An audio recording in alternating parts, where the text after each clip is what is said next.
Hello everyone! It's time to hit the road again. Road to Super Bowl is here with second episode of season 3. Here we will take a look at Cleveland Browns, their past year and future of this franchise. So with no further ado, let's get started. I want to make, let's say, quick apology or notion for any Browns fans out there. If you've expected that after a miserable season you will come here and I will give you hope or something to cheer about or something to be happy, yeah, you are here for a long episode, but there is a but. I think I have actually quite straightforward vision for what Cleveland Browns should do, and given what Myles Garrett actually done, demanded the trade, it might actually be something that they will actually do, at least in some modified version, and I honestly think that would be the best for this franchise. So let's take a look at how their draft picks performed in past season. So we start with Michael. It's quite telling that this was their highest pick. They obviously didn't have their first round pick still from Deshaun Watson trade. And as far as I'm concerned, this is the best selection they've made based on performance in the year one. But we talk about the guy that played just over 200 snaps, had pretty severe off-field issues, which might prevent him in the future to even play in the NFL. And it's not like he was tearing it apart. He was good when he played. Good. But that's just about it. And that we talk about the best draft pick they've made in last year's draft. Then Zach Zinter, I had severe expectations from this guy, but it was never about the first year because especially I thought that Cleveland Browns O-line is going to be strength of this team. Unfortunately, it wasn't. There were several problems with what they were able to accomplish in terms of that offensive line. So there was a place and there was a chance for Zach Zinter, to step in and play well. Unfortunately, that didn't happen. He was getting absolutely wrecked, especially in terms of pass blocking. And we're not necessarily talking about the hardest matchups. Pretty much anyone who was there was gaining an edge on him. But let's be fair. I think lines are probably the hardest spots, I guess, behind quarterbacks to translate from college to pros, because the sheer mass and the grown man strength that you suddenly are going to face rather than college guys, that's just on different level. So Zach Zinter, not necessarily something that should discourage you, but it's also it could make you happy. It necessarily didn't, right?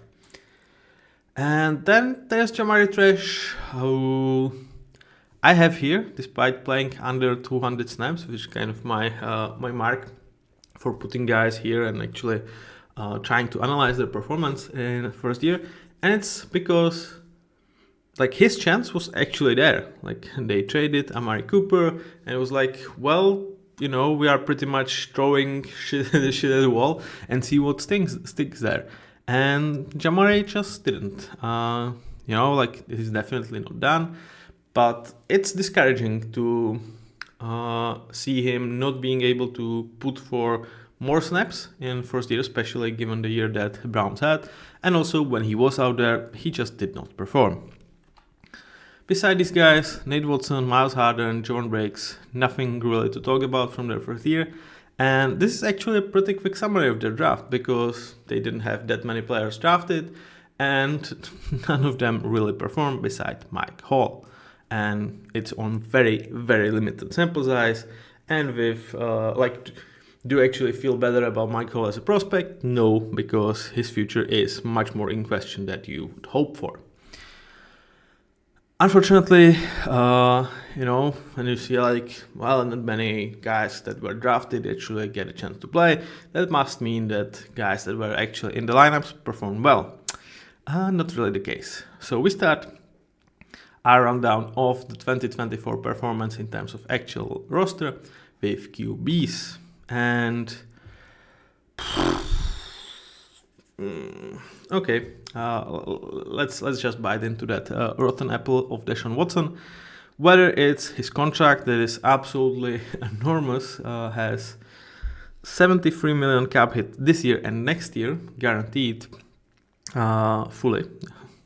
Just by the way, fully guaranteed contract. I would, for anyone in future, if you are paying guy fully guaranteed contract, it should not be a guy post-injury and with huge off-field issues. Just a friendly advice. I think it should be common knowledge, common sense, but apparently it wasn't. I still had Deshaun Watson as a good starter this year because, when first year with Cleveland, he was pretty much post-injury, post-ban. We never knew what's going to come. The second year, he was still playing very poorly, but I was like, well, new offense, everything was kind of new. Let's wait and see what the third year is going to be. And it was shit. It was damn right unwatchable. His stats actually were not that bad. If you look at this doesn't look that bad. It doesn't look like you should pay this guy $73 million per year, of course.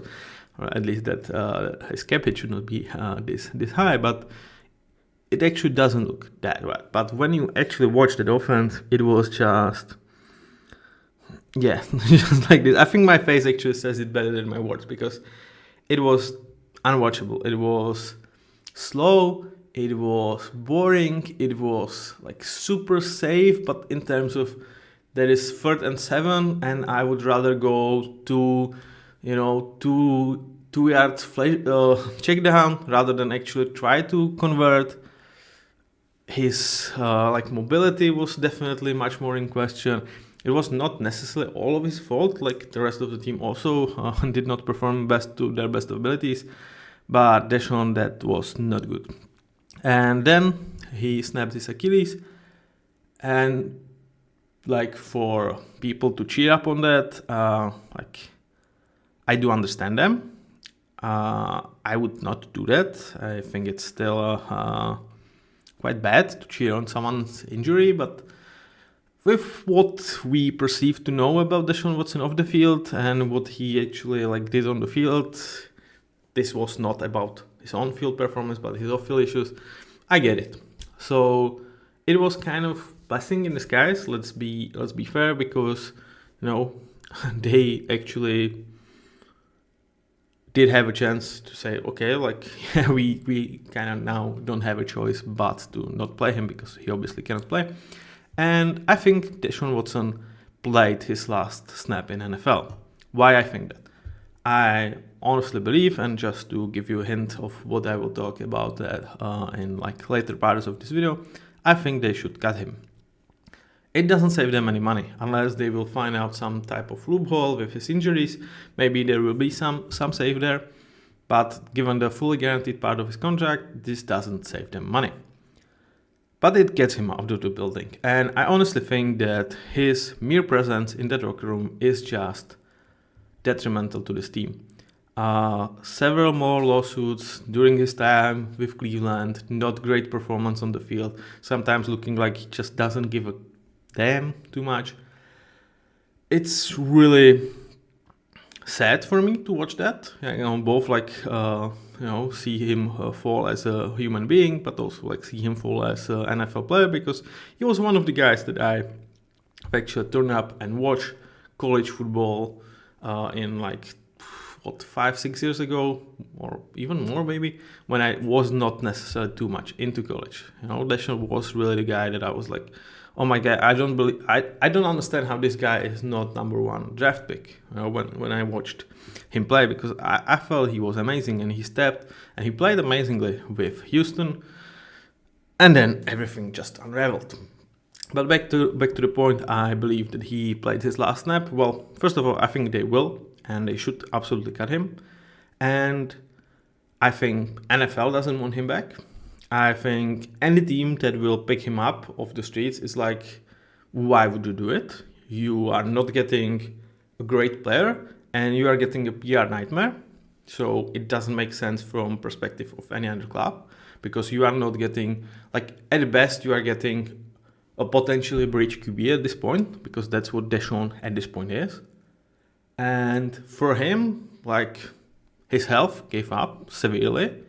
And does it really make any sense for him to try his hardest, his damnedest, to come back, to put himself back into the shape with pretty much probably always the cloud hanging over his head, with his hopefully just past demons that from the things that he's supposed to have done. To be what? To be hated, to be PR nightmare, and to be like a backup QB for what, $3-4 million.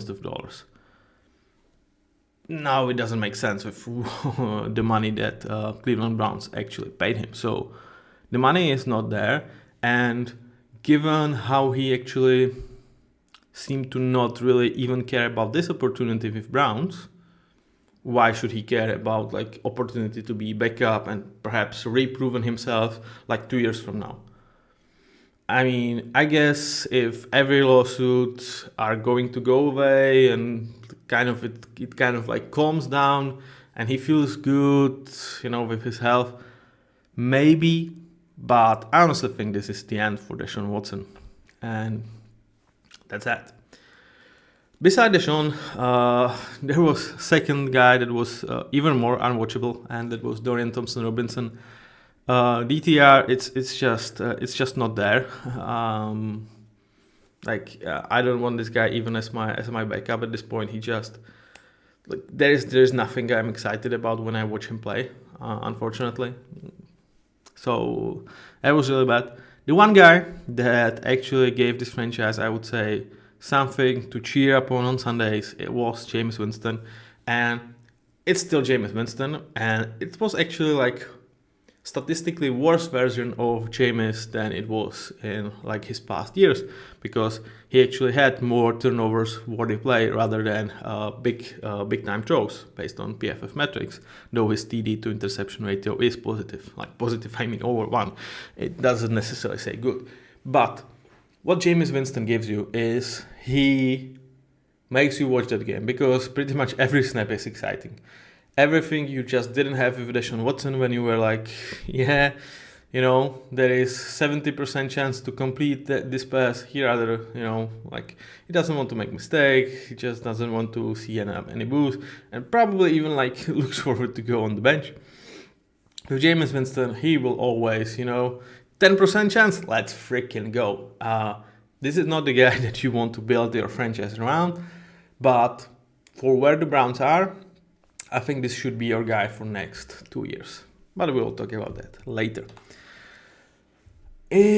Unfortunately, the sad part does not necessarily end there, because it's time to talk about running backs. And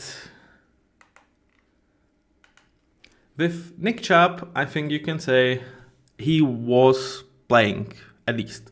And when you compare him to Jaron Ford, it's you have to note that Nick Chubb was on those grind, like he was more out there on those grind downs where you like it's harder to get good yards per carry rather than for Jaron Ford, but still he just didn't look like his old self. I've heard the phrase that he was looking like a guy trying to run on wet sandals. Like, you try, but it just doesn't get easy. We will see with him. He doesn't have a contract for next season. We will see whether he hangs up his boots or whether he will come back, presumably on a really cheap contract, trying to rejuvenate his career, or someone else will take a chance on him. I still think he could be a good player, mainly because like there was just 200 snaps post that horrendous injury that I load him just to important starter. But if he plays again, this is definitely a ranking that we need to watch closely. Good news is Jerome Ford was actually looking like a decent back, and again, not a guy you want to build around, but someone that just gives you something to not necessarily excited about, but you can do something with a guy like Jerome Ford. And he's heading into his contract year, and we will see if he can make his chance worth, because I honestly think he will be their number one running back next season. With wide receivers, we don't have Amari Cooper on the screen because they kind of traded him early in the season, and he was also playing quite poorly for the Browns. He was supposed to be their guy, their top guy, and he actually was one of the players that, with the Browns' underperformance, he was overlooked, because especially last year he was really, really good. Dare to say top 10 wide receiver in the league. But this season he just fell off. And unfortunately for him, his fall-off didn't last only here with Browns, but also with the Bills. I mean, still changing locker rooms during the season, kind of different system in Buffalo, obviously, that can play into that. So we will see about Amari Cooper. But let's focus on the guys that were actually on the roster towards the end of the season. Jerry Jeudy, I was skeptical of his signing, and I still feel like they should have not signed him because of where they are financially. But in terms of getting a good contract, actually, from what I thought was overpay, as of right now, it almost seems like a value. 3 years, 52 million for a wide receiver of his quality. He's ideally your number two, but he proved himself to really have these stretches of games where he looks unstoppable. Unfortunately, he couldn't hold it towards the end of the season, but it also could play with the situation of his QBs, where it's hard to put your best efforts when your team is losing. You hear boos, and your QB is is Thompson Robinson. It's hard, right? I cannot blame Jerry Jeudy that much. Over 1,200 yards just for touchdowns, so that's something that you wish that he was more productive. But especially the stretch, I think it was from week 9 or 8 to week 14, something like that. Him and Jameis Winston, dude, that was fun to watch. So as of right now, this feels like a good contract. Though, if you ask me, I would still not have him on the roster for that type of money because of where Browns are financially. But again, we talk about it later. Cedric Tillman, Elijah Moore, both contributed, I would say, well enough for what kind of players they are. It was encouraging to see some improvement from Cedric Tillman from his rookie season, but it's not necessarily any of these two guys was spectacular. I think that they are your number 3, number 4 guy on good enough teams. Unfortunately, it seems like one of them, if Elijah Moore will be back on the roster, will need to step up to be number 2, and I just don't think they are that good. But, there were, especially for Cedric Tillman, there were some encouraging scenes and snaps to be found on the tape with him. Behind these guys, there is really not much you can talk about in terms of wide receivers. We already talked about Jamari Trash, which was this year's rookie that did not play much. And then let's move to tight ends. David Njoku and Jordan Akins. So we start with Njoku, who unfortunately didn't necessarily follow up on his really, really good 2023 season, where he looked as top 5 tight end. I think my amazing starter still put him in that conversation, but he's on kind of down to the bottom of this tier. But there needs to be said that he looked like the injury was still rattling him, and also the quarterback play. We have to give guys a little bit of breathing room for that, because it was really not fun for most of the year to play skill position on this team.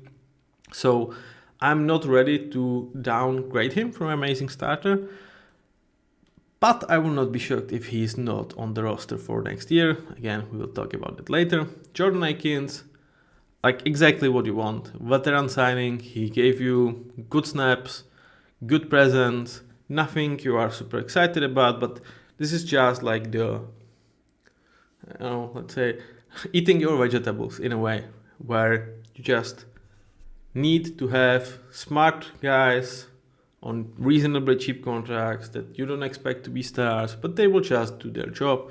That's exactly what Jordan Akins was for this team. He's not under contract for next season. Now let's push towards another disappointing unit on this roster, and that was the offensive line.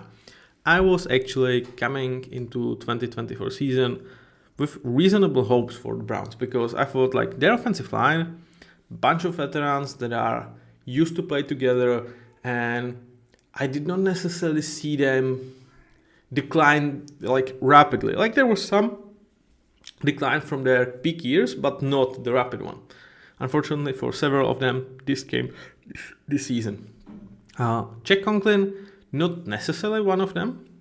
I think he still held out his own, but it's also because I did not necessarily like view him as like the biggest star that perhaps they have.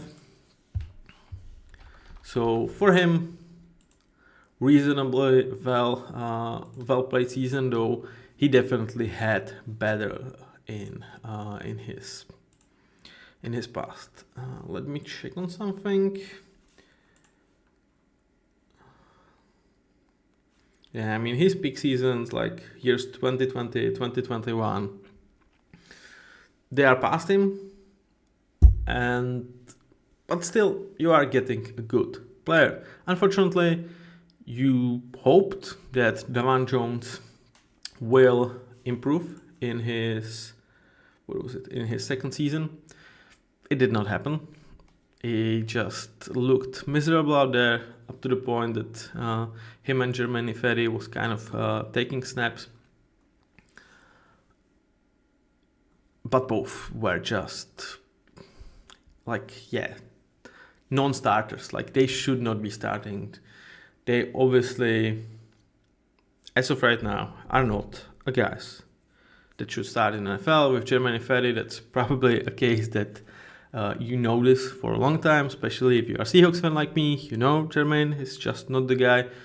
You want him on the bench, ideal as your backup to a backup tackle, not necessarily backup to actually play. You know, if you need him out there for one game, it's not going to be like super shit, but you know, he actually had to play for several games and it looked very, very bad. So we will see about Davon Jones if he is gonna get another chance on starting job here in Cleveland, but so far it doesn't look that well for him. But still, this was not necessarily what you accounted that will be your strength. Your strength should have come inside, and let's go inside. Joe Bitonio, Ethan Pocic, and Wyatt Teller. This was supposed to be top 3, top 5 interior offensive lines in the league, and unfortunately it just wasn't. It was kind of average, and you know, whether we talk about how much you are paying these guys or whether we talk about their past, that was just really rapid decline towards what these guys were just 2 years ago, especially in case of Bitonio and Teller. Pocic, I would say he's holding his own, but with these two guards, you expected much more than they provided. With Bitonio, I think it could be like down to his age. He's already 34, and he's kind of an Iron Man, almost never misses a snap. You know, so huge kudos, definitely in my eyes, future Hall of Famer. But the age, it seems to be catching him. And with Wyatt Teller, 31 might be the same case. It just wasn't like. Still, these guys are good players, but it just wasn't what you hoped that you would get from this group. If we look at the backups overall, Jedrick Wills, Zach Zinter, Both of them got some playing time, but not necessarily showed that they should be considered starters. We will see with Zach Center for, I would say, at least 2 years from now. I do see him as a starting guard from the Browns. I think that's their long-term plan, perhaps even next season. But perhaps they will reconsider after this year just didn't really got him in the best of his abilities.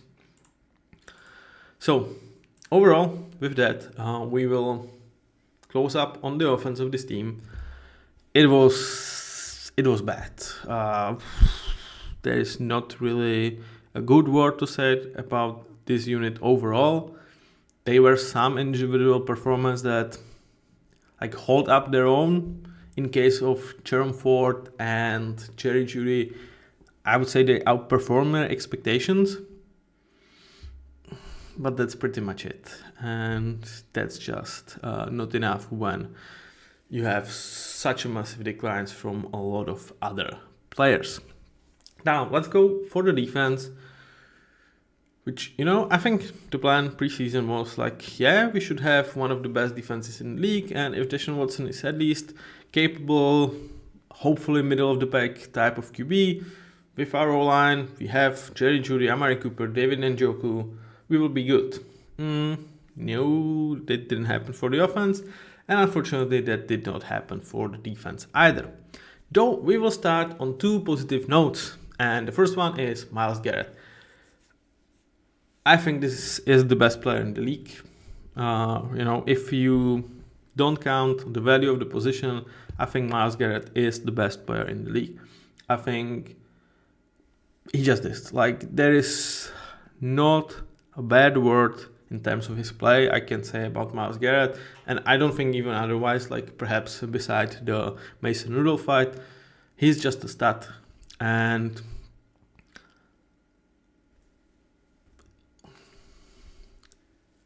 we are talking about an era in which you have a lot of elite pass rushers. Micah Parsons, Nick Bosa, TJ Watt, Josh Nahimize Allen, and I'm probably forgetting other guys. Aiden Hutchinson, obviously, insane player. And there are several others that are just really on top level. But I think that even in the elite group, there is Myles Garrett that is just a half step over these players. And it's when you have such excellent players and still a player that I would pick in a heartbeat. I would, if you ask me for number 1, I would say immediately Myles Garrett. I think that says absolutely shit ton of about how great Myles Garrett is. And I will stick on him because he said publicly, I want to be traded. And some of Browns fans perhaps will not view this as, or will view this as a betrayal. Guys, don't. This guy gave you his best years. The front office just absolutely, made several moves that they tried. They failed. Unfortunately, the Deshaun Watson experiment is detrimental for almost an era of players here in Cleveland. Whether we talk about Joe Bitonio, Myles Garrett, David Njoku in a way. One trade that effed this franchise for years to come and for several of the past years. And he's already 30. He wants to play in the playoffs. I absolutely understand him. And also, I think he actually, for the future of this franchise, trading Myles is actually a beneficiary. With that cliffhanger, I will recommend you to jump to the end of this video if you don't want to see the rest of the rundown of the defense, or wait, because we will talk about Brown's future there. With that, I will go to Isaiah McGuire, who actually I did not see this in him. Guy that was not really highly drafted in 2023. he just, went opposite of Myles Garrett and pretty much set the edge. Like, yeah, arguably he doesn't offer you many pass rush moves and he's not like this super overwhelming presence, but he plays freaking hard. And like in run defense perspective, this was one of the better players even out there. Like this grade is actually nuts for an edge player. So this is exactly a guy that you want for where you are at, because he fights tooth and nails. He will, almost lay a life down there. He will play hard. He will fight for every opportunity you gave him. And is he a future superstar? I don't think so. I don't think he has the traits for it.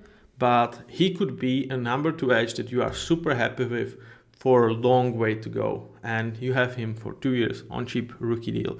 So really interesting player that I am really excited to watch next year. Next guy to them, Ogbo Okoronkwo. Unfortunately, for this veteran, it just wasn't really meant to be. This year was really disappointing. And like when you compare him to Isaiah McGuire, that's a huge difference between experienced veteran that you are actually paying decent money. Like he signed, what was it, 2 years? Yeah, 3 years, 19 million. So that's actually decent money. I mean, it's like pretty much edge number 3. He didn't even live up to that. So even decent starter feels like a reach for Ogbo. He probably should be even lowered. I guess we will see where he ends before next season. Like just a reminder, I do this season really after the whole NFL season, so I will do some more watching when you see me doing a final preview for 2025 season, which will come during the summer. We might see some of the guys grade changed because I would have even more tape watched. So perhaps Ogbo will be one of these guys. Let's move a little bit on the inside. Here you also have veterans in terms of Darwin Tomlinson and Shelby Harris. I would say both of them kind of hold their own. I don't feel like they disappointed in any way. And they are more of players that I would say a league just doesn't value as highly because of their age, because of some of,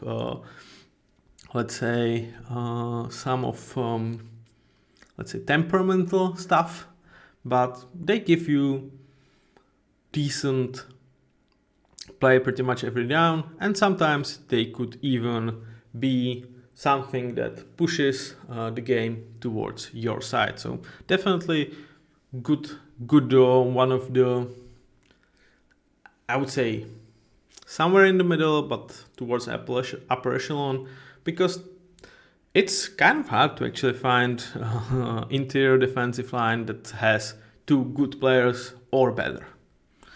So with that being said, they have some guys behind them. We already talked about Michael Hall, who, when called upon, performed well. So I definitely see a vision, because Shelby Harris is 34, Dalvin Tomlinson 41. With both of them, at least one of them most likely won't be on the roster for the 2026 season, and I would say this should be a year in which he proves that he can play at least towards their level, towards the level of Shelby Harris, who at 34 you expect to decline, Michael Hall to go up there. Maurice Hurst, another veteran that just didn't necessarily hold his ground, but on 164 snaps, it's not like you actually noticed it that much, or it's not enough snaps to lower his grade. If there is one area of this field, besides wherever Myles Garrett is that Cleveland, even for the next season, because I actually do believe that Myles Garrett won't be on the roster, has a lot of hope. I would say it's linebackers: Jordan Hicks, Jeremiah Owusu-Koramoah, and Devin Bush. Combined, pretty much played most of the snaps as the linebackers for this team. And what is there to say? So first of all, Jeremiah Owusu-Koramoah is excellent. I love this guy. He plays freaking hard. He really like reminds me when we talk about Isaiah McGuire, but in JOK, he's the guy with the traits. Like he actually has that stardom in his future, or even he's like knocking on there because what a season. Unfortunately, cut with the injury, but I really feel like this is one of the top 10 linebackers, or even, if you put him top 5, I will not have anything to say about it. I think he's really, really good. And what I absolutely like about him is also that he absolutely plays freaking hard, plays with energy. And whether you are 0-16 or 16-0, I don't think you will look at JOK and see a difference in terms of his demeanor on the field. I think he just is a competitor. He's a hard player and one of the guys that can help Cleveland go through what should be really hard years, which unfortunately for Cleveland, which years aren't hard, but for at least in my vision, 2 really super shitty years, he should be one of the leaders, if not the biggest one on this roster. Next to him, Jordan Hicks, year 11 in the league, in his 34th, he's 34, and he just played like an experienced veteran, like guy that's seen it all, similar to like Bobby Wagner on like if you turn down, let's say 85% of Bobby Wagner. So this guy has seen it all. This guy has been through all of this. Maybe his body is not where it was like 5-10 years ago, but when you have it here, you can make it look very, very good. And Jordan Hicks absolutely did that. They have him on for next season, and he is just absolute gem. Devin Bush, coming from Seattle, this is another example of linebacker that was highly drafted. I think he was number 10 overall, which is insane. And his first 5 years in the league was just absolute shit. But, with that being said, Cleveland said, okay, 1 year, 1.5 million, pretty much league's minimum. Yeah, we take a punt on you. And when JOK went down, Devin Bush was there, and he might have rejuvenated his career. And I think with this performance, he earned himself something in the area of 2 years, 12 to 14 millions, because I think other teams, I don't necessarily expect him to be back with Cleveland because of the money situation, but other teams will want to see if there is something more to what Devin Bush showed. And 500 snaps is not like a huge sample size, but it's not something you can neglect. And he looked absolutely really good out there. And what's most encouraging about Devin Bush was he was always like a putrid run defender. This year, wow, he tackled hard, he played hard. This was Devin Bush we expected when he was drafted. So I'm really looking forward where Devin Bush will end up. And if this was, I actually decided I need some paycheck and I will just go back to being shit next 2 years. Or if this is a star reborn and, he's still young, I think like 27, something like that. Let me check. Also, 26 even, if you guys want for me to add the years of the players, let me know. It's just not necessarily something that I like looking forward to, but if you do feel like it would be really helpful, I might do it. So let me know down in the comments. And also when you will be down there, say that you love this video, because obviously you do, right? Okay, maybe not. So let me know how you think about this. And also please like and subscribe, because there's a lot that goes into making these videos, and some form of support would be very, very appreciated. Thank you guys. Let's move towards safeties, and there is one linebacker that we didn't mention. That's Mohamed Diobade. He was in his third year. Oh no, it was his second year because he was undrafted. And yeah, he looked kind of as you would expect from undrafted linebacker, but he was definitely like a playable guy that you hope that you don't have to necessarily play, but for a really cheap contract, he gives you solid play, and yeah, you are okay with that. Another duo of veterans when you talk about safeties, in terms of Juan Thornhill and Grant Delpit. And I mean, I say veterans. I mean, these guys are 27 and 30, so it's like, yeah, but you know, in league's age, they are on their second/third contract, so they are veterans in the sense. I think it's kind of obvious what these guys are, what these guys aren't in terms of their careers. They are absolutely solid, good starting safeties in the league, and this position league does not value that much, and you are not paying them like absolutely too much, so you are absolutely happy with these guys on the roster. Though both of these guys kind of need to improve their coverage, because when they were actually covering somebody, it did not look very well, as you can see on the ratings. When target is 137, is kind of way too close to the perfect rating on that's like 154.9, something like that. And on Grant Delpit 122.6, it's not that much better, is it? But you know, like, again, similarly to like defensive tackles, when we talk about Dalvin Tomlinson and Shelby Harris, this duo is like absolutely good enough, and it's hard to find teams that have two good safeties, similar to good inside defensive tackles.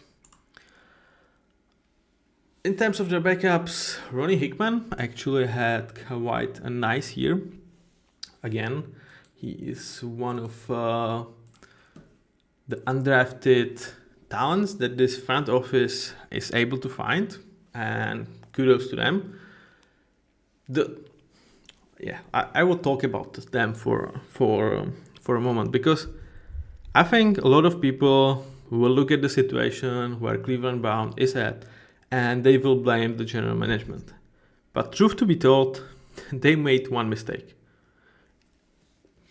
Arguably, it was the biggest mistake in the history of football: Deshaun Watson trade and his contract. So it's like hard not to not to look at that.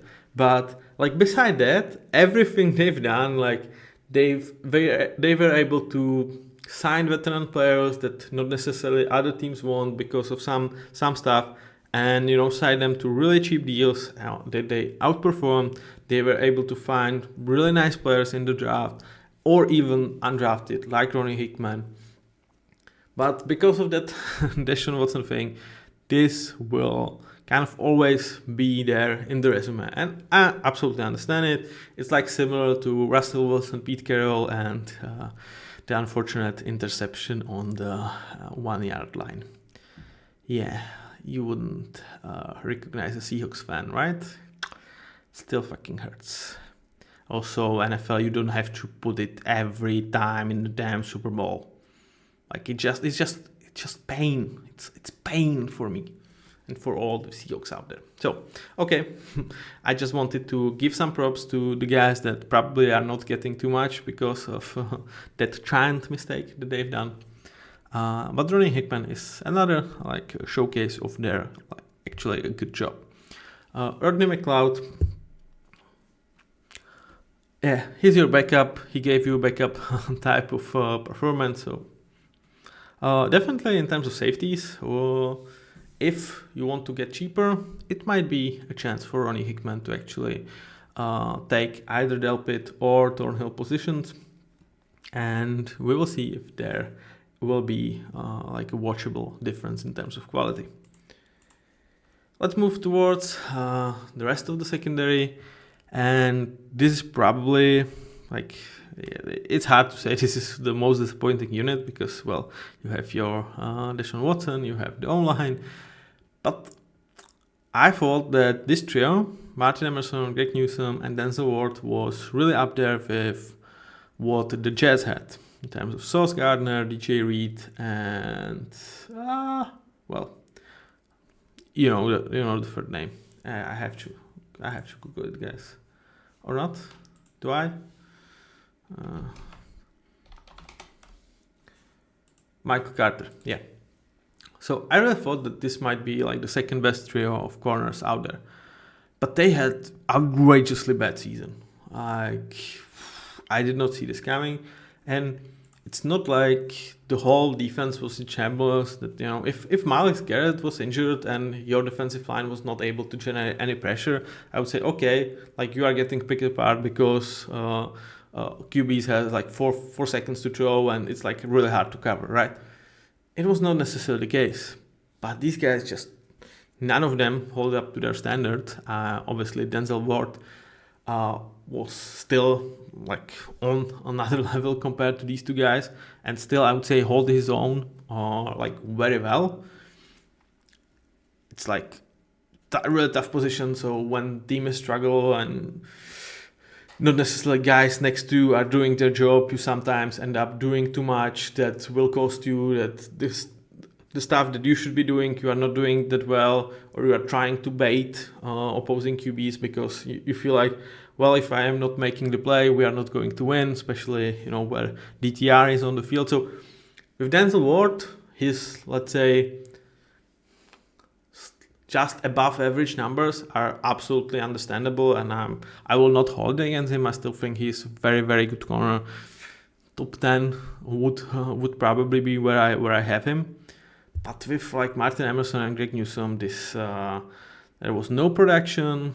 They played soft, and they were just getting picked apart. There is really not much to say about that, and especially with like Greg Newsome, they picked up his 5th-year option and 13 million, for almost 14.5 right now for this player.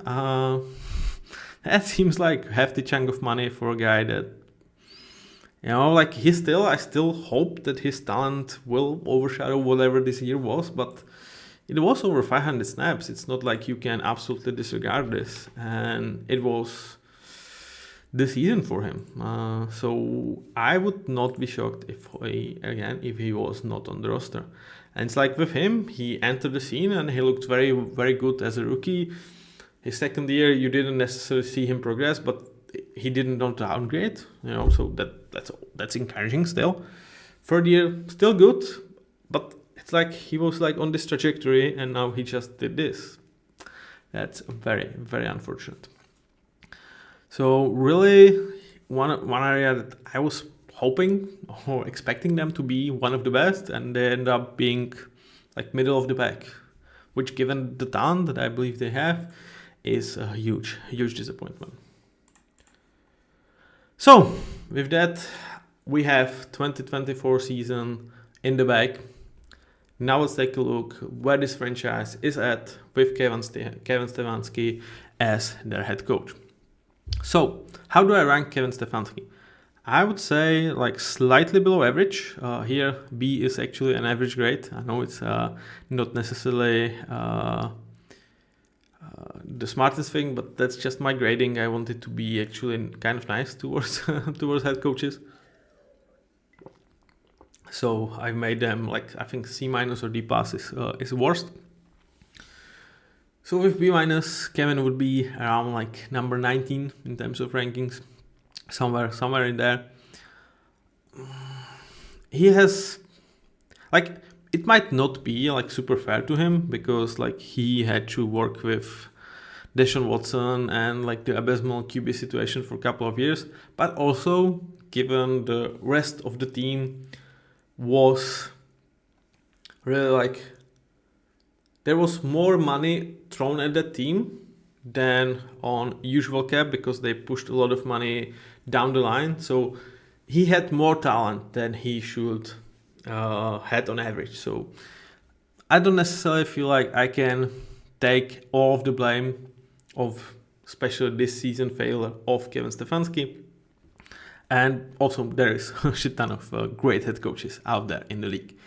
In terms of 2024 season, E+, why is there even a plus to this season? I would say there's two things.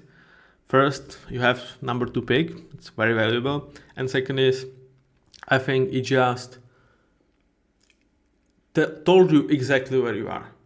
Because if they finished up, I don't know, like 8 and 9, and Deshaun Watson was kind of playing like he was playing and slightly better, this would be still like, well, we maybe Now you know. You know where you are. You know you are effed. You know you are effed.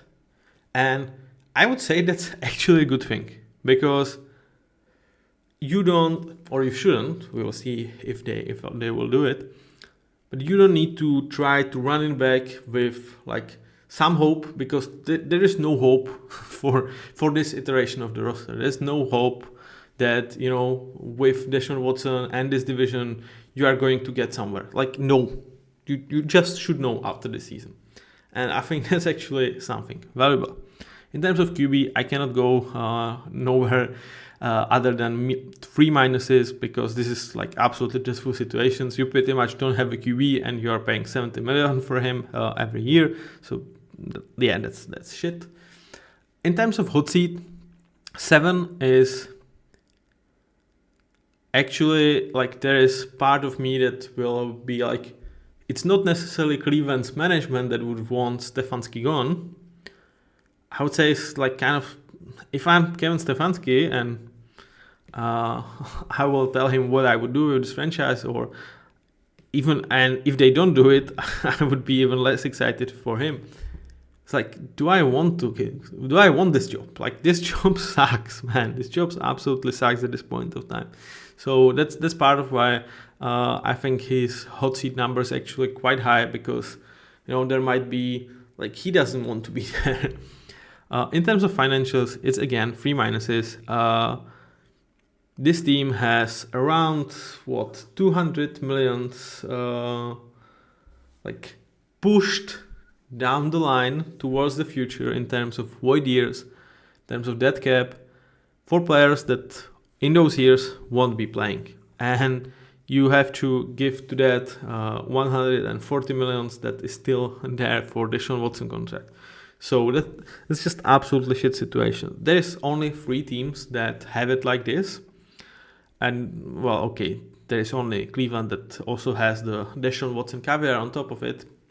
But in terms of like really pushing hard money down the line, it's Philadelphia Eagles and it's New Orleans Saints.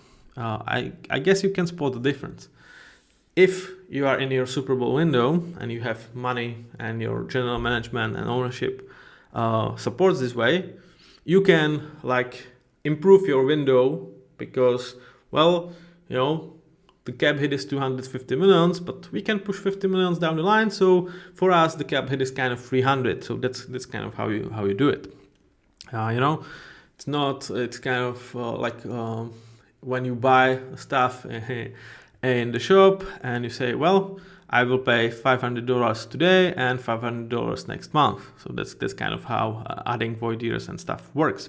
It's not they are not disappearing, and you also need to have money for payment for the players, you know, to put on some special account. I will not bother you like going down the details, but that's essentially how this works. And Saints, Browns, and Eagles are doing this very like in a huge on a huge scale.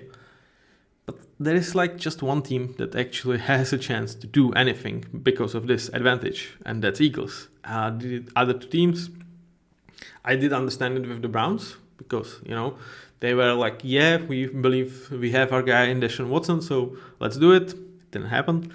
With Saints, it's just stupid. But you are in the situation that it's pretty much, I think you cut Deshaun Watson, so you have over 300 millions that you will be paying in next 4 years for 2 guys that won't be on the roster when that cap hit will hit you. That's crazy. That's really that's where this financial situation is, and it's crap.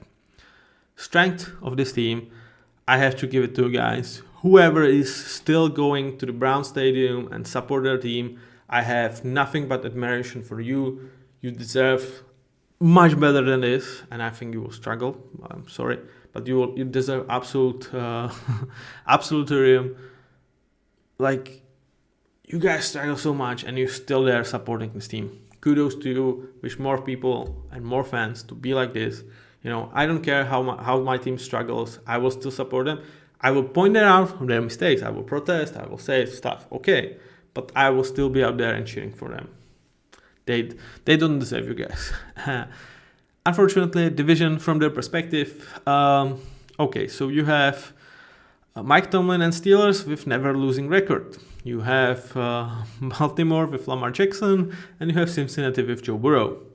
I mean, could I give them anything but 3 minuses? Yeah, this looks bleak, right? And it is. Let's be fair. So before we go towards the 2025 and what would I do with this franchise, let's give some awards. First, for the draft hit. And like I really struggled to even give this reward because it doesn't necessarily feel like a reward that like is super justified compared to other guys. But I was like, yeah, I really want to do it, especially because it's Browns. So let's give him something positive. And it's Mike Hall in terms of when he was on the page, he was playing or on the field. Sorry, Americans, on the field. He was playing very good. He was playing good, and if he clears the off-field issues, I think he has a nice future with the Browns. In terms of draft blunder, I mean, again, like it's kind of harsh to give it to Jamari Trash because like he was a 5th rounder, so not necessarily a guy you expect too much. But the fact that you kind of didn't get anything in this type of year is a bit of a detriment. I don't want to just bust him because again the expectations weren't really high. So it was like out of the bunch, I needed to pick someone and I chose Jamari. In terms of the cornerstone of this franchise, the guy that is like playing, I handed this reward before him requesting the trade, but despite the trade, I would still not change it. Though like very close second would be JOK. And I would still not change it because I think this house or this franchise is on such an unbalanced legs that even when you have this huge piece that just like holds it together and at least like give you something in terms of Myles Garrett, sometimes just pulling it out, letting everything fall and just rebuild it is the right way to do it. So even though he probably won't be on the roster, I would still think like of him as a cornerstone of this franchise because he's holding this dysfunctional kind of together because he's so good. If we put him out, it might be better for the future. And also like you plug him like to Philly and the team is just absolutely disgusting. Or Detroit, right? Like you plug him anywhere and this kind of whatever you have it suddenly looks like a palace. So that's Myles Garrett for you. In terms of unsung hero, I will go for Jameis Winston. Again, it kind of sucks for JOK that I didn't hand him any of these awards because he absolutely deserves that, so I'll at least mention him here.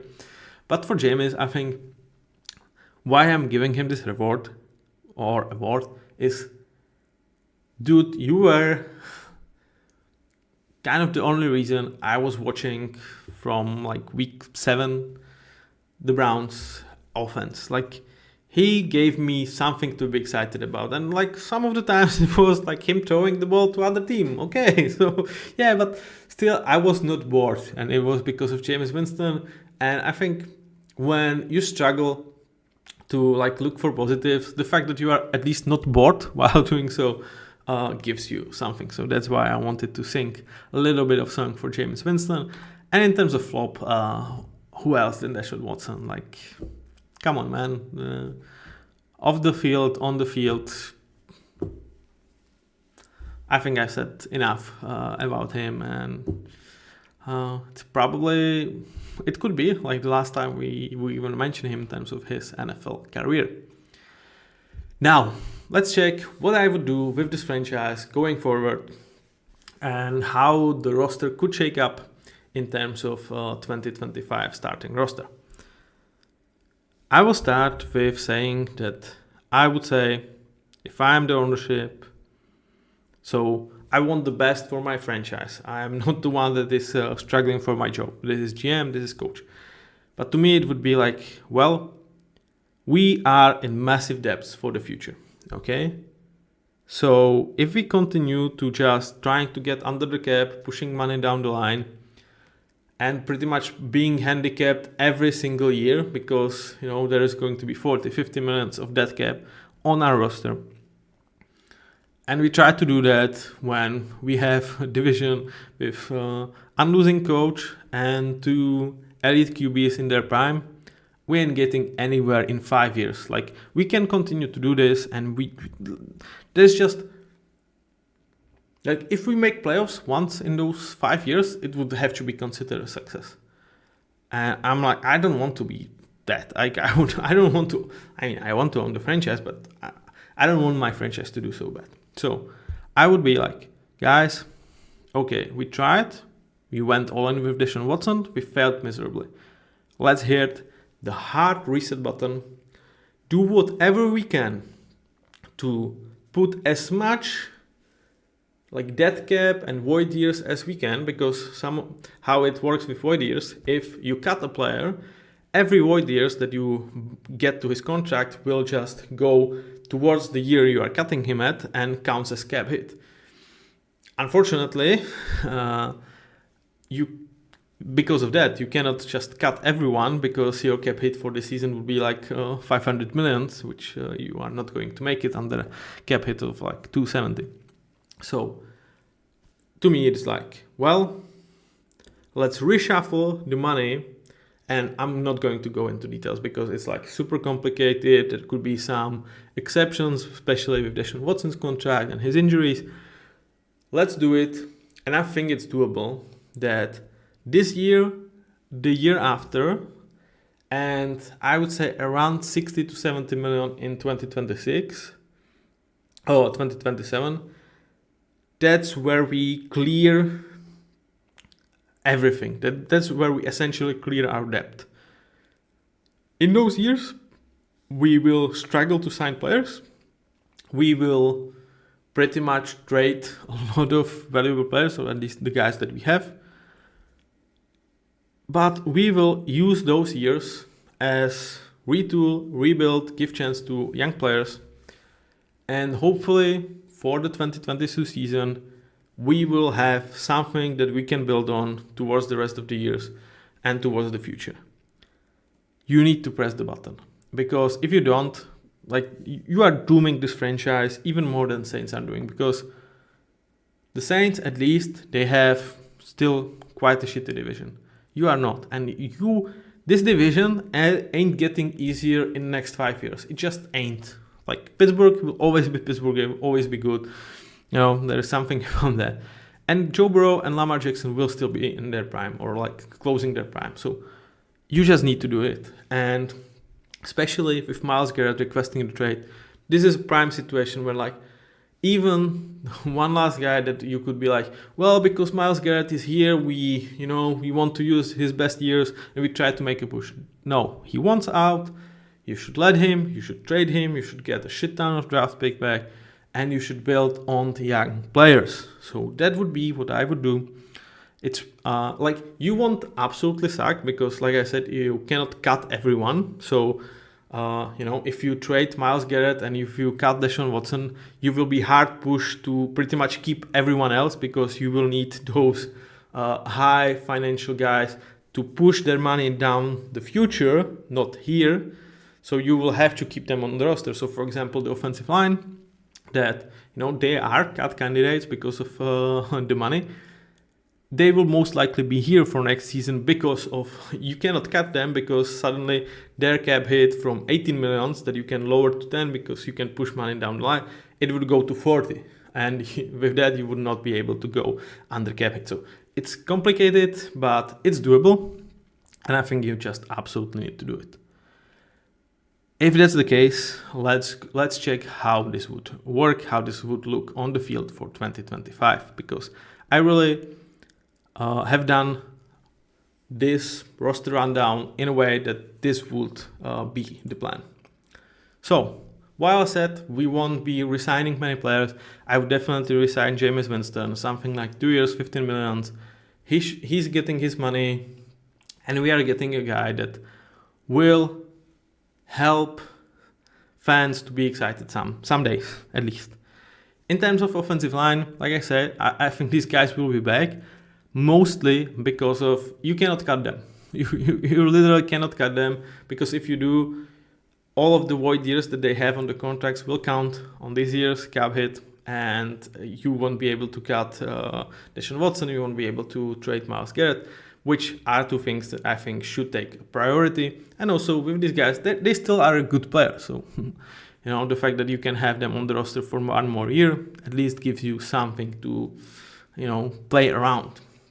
In terms of left tackle, that spot, Davon Jones, I'm not sure. We are in the situation that we want to give young players their chance, but with presumably a lot of draft picks coming our way with Myles Garrett trade, I would say left tackle would be one position that I would look to draft my player and not necessarily count on Davon Jones to step up. So this would be my offensive line and my QB. I really feel like Jameis Winston should be back. And if we're talking about drafting a QB for the Browns, okay, so let's check scenarios. First scenario is Tennessee. Let's rule out that you are moving to number one spot. You are not doing that. Like if you're doing that, I'm absolutely done with you. So you are staying put at number 2. And first case scenario, the Titans select Cam Ward. So you are left with Shedeur Sanders as a second best option, or no QB as number 2. And I'm like, do not draft Shedeur Sanders. First of all, there are rumors that his dad would not even let him go to Cleveland. But even if that would not be the case, I think he's a guy that you draft to a situation that you need a good floor, smart QB that does not necessarily have eliteness, I think, in his future. I think that's one of the problems with Shedeur Sanders, that I do see him as relatively high floor, good but not excellent ceiling. I think important starter is kind of his ceiling, and there is absolutely use for player like that, especially on a rookie deal. But it's more on a team that is almost win now mode. For example, if I am San Fran, maybe I don't pay Brock Purdy and I put Shedeur Sanders in there. But obviously they are somewhere else. But there's an idea for San Fran, because you are getting a guy that would benefit from having a good system around him, from being smart, able to listen to caution, and you have the guys around him to make the hard work happen, and he's not going to trip their legs, in a way, but not necessarily ceiling. So I don't think you want him here. I think he would play well, but he's not. When we talk about when this team could be relevant, which I think as early as 2027, but most likely 2028, he is on his decent to good starter, and that's it. And I don't think that's worth number 2 pick. So if Titans go for Cam Ward, this is easy to me. You take Abdul Carter, you replace Myles Garrett with exceptional prospect in terms of edge guy, and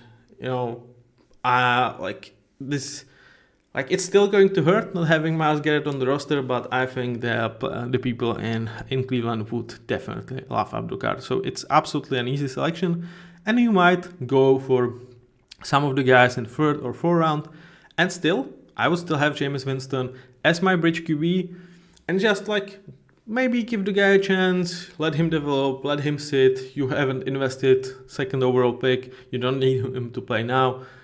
Let him sit behind Jameis Winston, give him some reps, look at how he is, and perhaps next year, in a year where you still don't expect to be good, you put him out there and you see whether you have your guy or whether you need to draft one or sign one. So that would absolutely be my plan in terms of QBs here.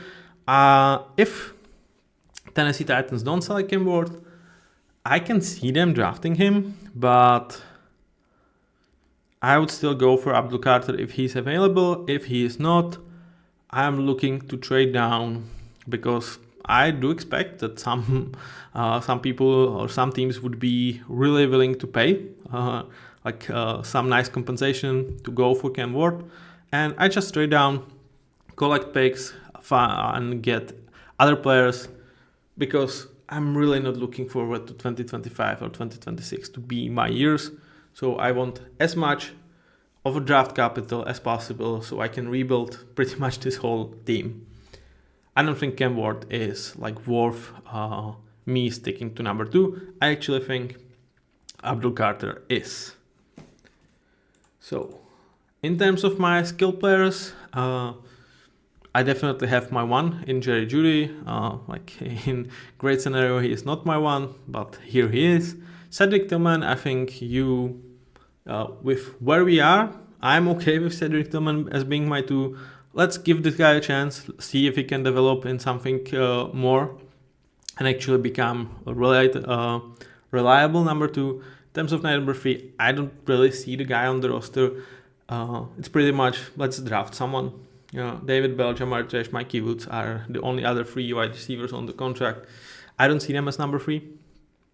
In terms of running backs, we have Jerome Ford. I stick with Jerome Ford. I definitely am drafting probably even 2 guys, 3rd round, 5th round, put them behind Jerome Ford. Let's make this trio and see what's in them. This is a really good draft. I would definitely make at least 2 picks in terms of running backs. 3 just sounds like too much because, it's just too much. But 2 sounds like okay. In terms of tight ends, I think David Njoku is another potential trade piece that you can use to make some draft picks. He's only contracted for next season. So what's really the point of having him on this roster? I don't really see too much of a point because, you are not getting anywhere for him. It's probably another wasted year in a team that's on average going to go 4-14. So you can get something for him. I think 3rd or 4th round could be worth David Njoku. The question is, can you do it with money? I think it's on the edge, but it should be doable. To trade David Njoku, Myles Garrett, and cut Deshaun Watson and still push money around so you can go under cap hit. And in terms of X factor here, I really didn't find one. So even this place is just, it is just about draft. And I said, I would draft at least 2 running backs. Not at least, I would draft 2 running backs. So one of them could be in this spot. In terms of backups for my offense, Davon Jones and Zach Zinter, still, there is perhaps some potential in Davon Jones, and I definitely trust Zach Zinter could be the guy for the future of this franchise and be the player that is going to replace probably Joe Batonio, but one of these 2 guards. In terms of rest of this team, I don't really know. It's pretty much veterans or guys that we will draft. It's pretty much cheap players. Let's just put everywhere cheap players, because that's what we are looking for. Ideally cheap players that can still develop.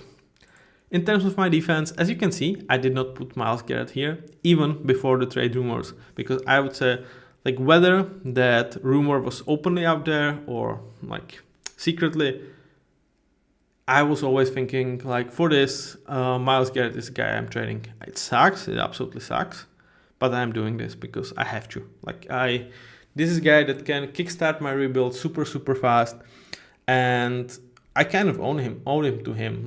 Let him have a chance somewhere. In terms of how I would put this edge group, like I said, if Abdul Carter is there, I'm definitely taking him. He, Maguire, Tomlinson, and Hall. That's actually an interesting defensive line. And Loki could be ending 2025 as better or even top 10 defensive line in football. I would not put it behind them because there's a lot of talent on this D-line and there is experience vet in Dalvin Tomlinson. In terms of linebackers, really easy. I'm not resigning Devin Bush. He just became too expensive with his good play. But I have JOK on really nice contract. Let me give you guys the rundown of his contract because that's another one thing that this team did really well. 3 years, 37 million, For JOK, that's bargain. That's bargain. He should be like 3 years, 50 millions based on his play. Jordan Hicks, 4 millions, veteran, playing well. Yeah, these guys are starting for me. In terms of secondary, again, there is a lot of clarity, I would say. I would be the one that is like Greg Newsome. I can save over 13 millions if I trade him. I don't think that I necessarily will gather a compensation. I think it's more that there will be some kind of pick swap in which I am giving up like 5th or 6th and the other team like sending a 7th, because I really think like he was that bad in this year, but maybe I am wrong in this situation. Maybe someone will pay for him. But to me, he is a guy that I'm not planning to resign because he is not going to be cheap. And as of right now, I'm really not sure if he is future starter here. And I want to clear quite a huge amount from my paycheck. Denzel Ward, Martin Emerson, Quantor Hill, Grendel Pitt.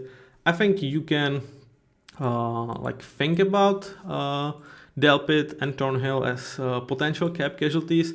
The problem is, just like I said with the offensive line, there is some money being moved down the line. So if you cut them, you are not necessarily saving for this year.